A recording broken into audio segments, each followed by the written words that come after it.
England may have gone down to a narrow defeat in their opening clash in Paris, but Stuart Lancaster refused to press the panic button and named an unchanged starting 15 for this Calcutta Cup encounter at Murrayfield.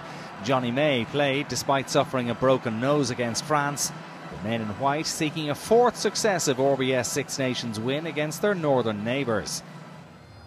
Scotland's last championship success came in 1999, and defeat in this game would mean that barren run was likely to continue.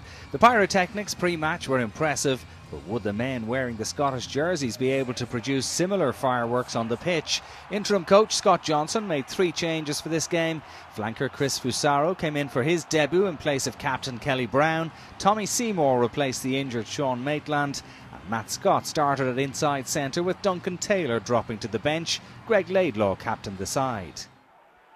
England were on top early on, and after Owen Farrell had missed an easy penalty having slipped on the greasy underfoot conditions, Danny Kerr eventually broke the deadlock with a clever drop goal from 35 metres in the 5th minute.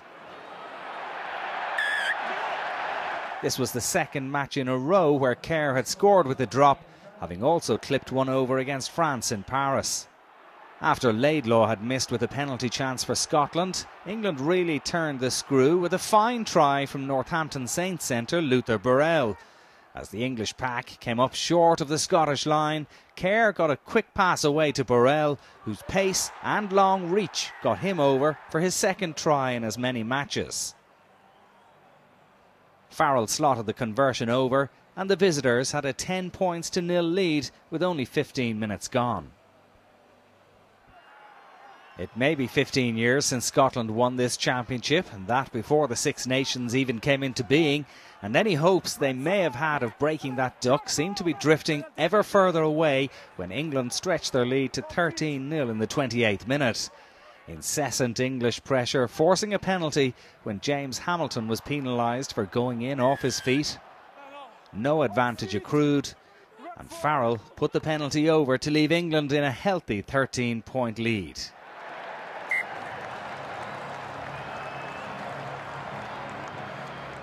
As the first half drew to a close, England had one more attack.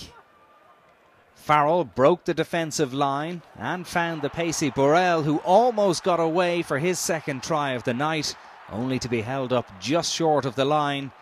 And as the English players piled in, a combination of stout Scottish defence and the post denied the men in white another score. So at half-time, England led 13-0, Stuart Lancaster's men firmly in control. Early in the second half, tempers frayed somewhat, with both number 6s, Ryan Wilson and Tom Wood, facing up to each other. A few other players wanted to get involved in what was really only schoolyard pushing and shoving, but it was a demonstration of the tension at pitch level. The referee, Jérôme Garcés, handled the situation very sensibly. Keep your self-control after my whistle. Okay? Are you fine? I'm perfect. Perfect? Play on.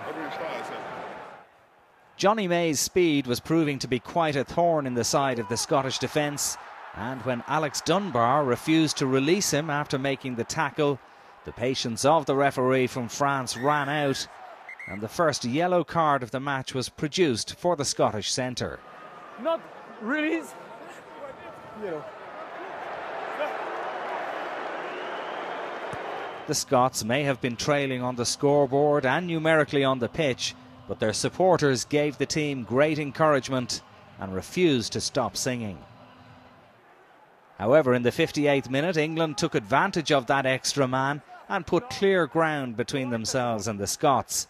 Any slim hopes the home side may have harboured of a comeback were well and truly dashed when Jack Nowell found his fullback Mike Brown, and like Burrell before him, Brown crossed the line for a try, his second in as many internationals, and a performance that would earn him RBS Man of the Match. When Farrell converted, it was 20-0, and England could start thinking of their next game against Ireland at Twickenham. This one fizzled out as a contest. Substitutions broke the flow of the game, and with underfoot conditions worsening, it made it difficult for the players. Scotland couldn't really get anything going, and as the game drifted towards full time, it was England who could celebrate a fourth successive Six Nations win over the Scots and a first win in this season's campaign.